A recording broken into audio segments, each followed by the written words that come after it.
The video console allows viewing cameras from multiple locations and multiple cameras manufacturers simultaneously.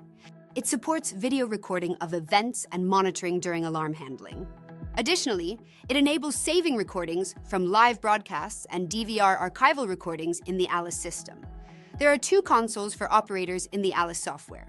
One for workstations, where video is one of the sources, the monitoring console, and the other, video console, for places where you work mainly with video and need a VMS, video management system.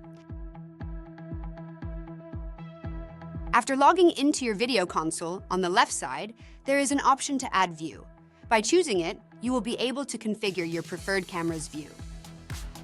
There is a possibility to name it.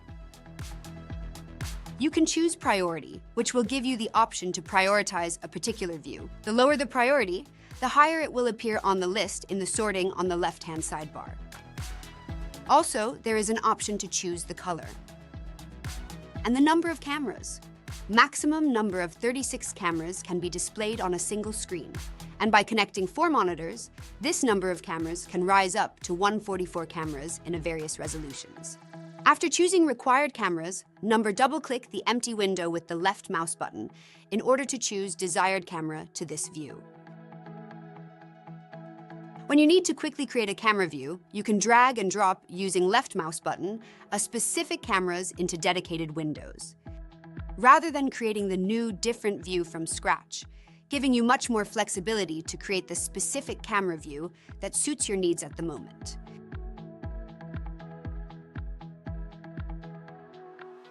After adding desired RTSP camera to your view, you can check out AI Analytics by clicking on your camera view with a right mouse button and choose an option, Activate Display of AI Data.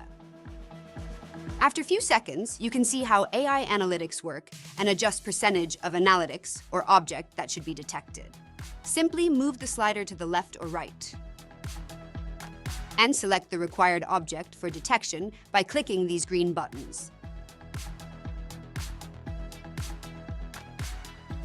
After adding camera to your view, you can use zoom option in right top corner of selected camera view. Click the left button with the loop icon to zoom in, and the right button to zoom out. Also, there is a possibility to zoom it in and out using the mouse wheel, or by double-clicking the left mouse button.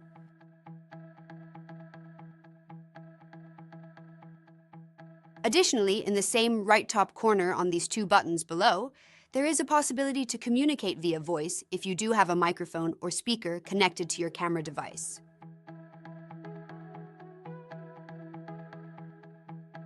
In the right bottom corner of your camera view, there's also a possibility to move it.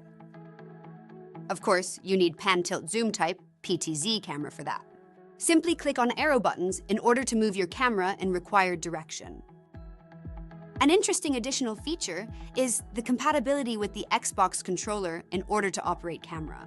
On the left stick, you can rotate the particular camera. On the right stick, you can zoom in and out. And on the directional pad, D-pad, you can change camera views. At the left corner of your camera view, there is also a possibility to record it or take a picture by clicking those two buttons at the left top corner. After that, your photos and video will be visible in Archive tab from where you can download it to your computer. To take a picture, click the second icon.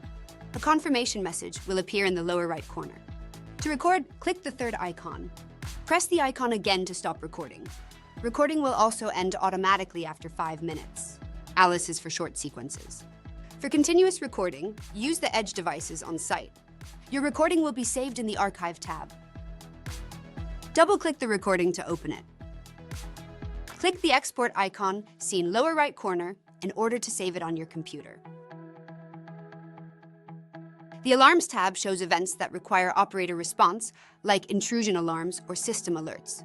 It also allows view camera history and select a time frame. Just click the button named History, visible at the top of the camera view, then a window with options for adjusting days and time will appear. Just choose from which time period you want to download historical recordings from the camera. After specifying the dates, accept with the confirmation button. Done.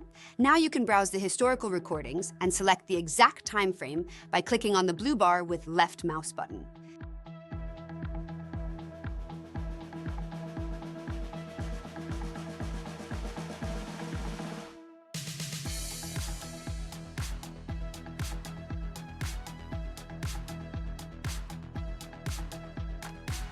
In the same way as in the monitoring console, in the video console, in the Alarms tab, while handling an alarm, it is possible to use a procedure tree which can guide the operator through essential steps of handling an alarm operation.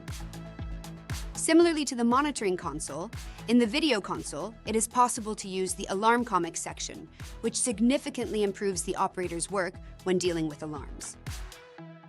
Remember to end the alarm operation with a trash can icon and a report button, just like in the monitoring console. Fantastic. That is all for now. I hope you enjoyed. Thank you for watching. Please discover other tutorial videos on our YouTube channel, and remember to subscribe.